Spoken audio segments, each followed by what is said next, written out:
In her book, The Body in Pain, The Making and Unmaking of the World, Elaine Scarry discusses the relationship between pain and imagination, which she sees as opposite poles of the same continuum.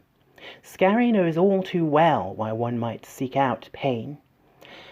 Physical pain is able to obliterate psychological pain because it eliminates all psychological content, painful, pleasurable, and neutral. Our recognition of its power to end madness is one of the ways in which, knowingly or unknowingly, we acknowledge its power to end all aspects of self and world. Is that what I'm trying to do here? I feel the same nerves on a mat that I feel at my therapist's door. She asked me to tell her my earliest memory. On my back, on the speckled concrete of the schoolyard.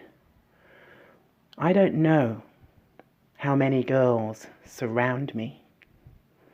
What I do know, the bared teeth of their faces, the sharp toes of their shoes.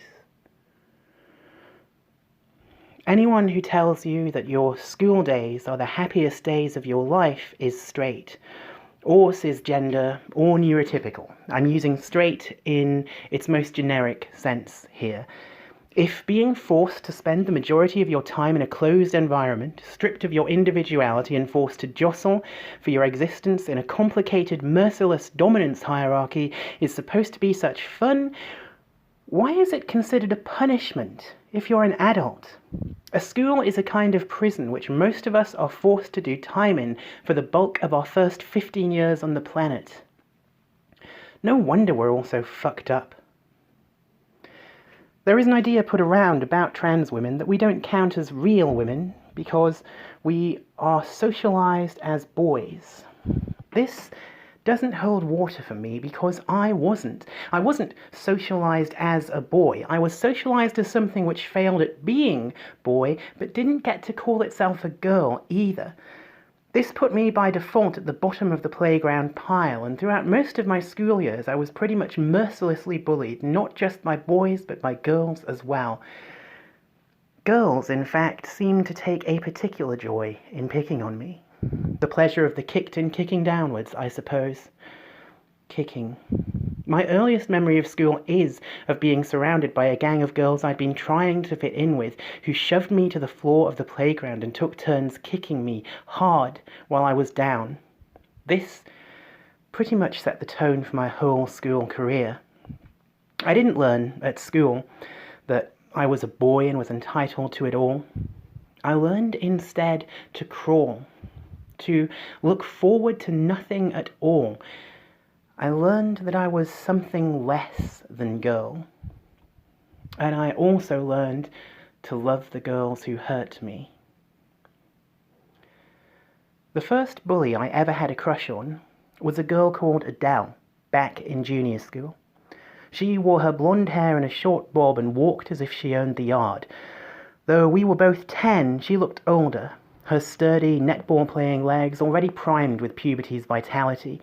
She hated me and loved to put me down. What she didn't know, I think, was how much I wanted her to do much more. Years before I got my first erection, back when I still had a pre-internet 10-year-old's notion of what sex involved, Adele was the first girl I dreamed of being beaten up by. The fantasy was always the same.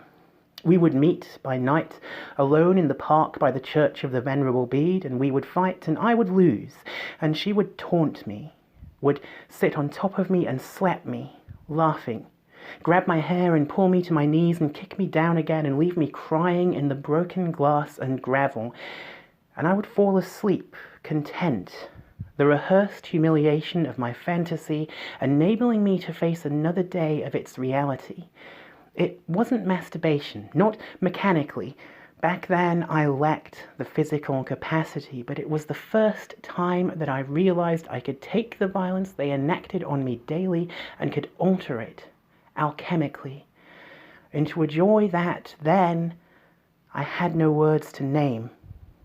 A feeling in my stomach, in my spine. A kind of safety.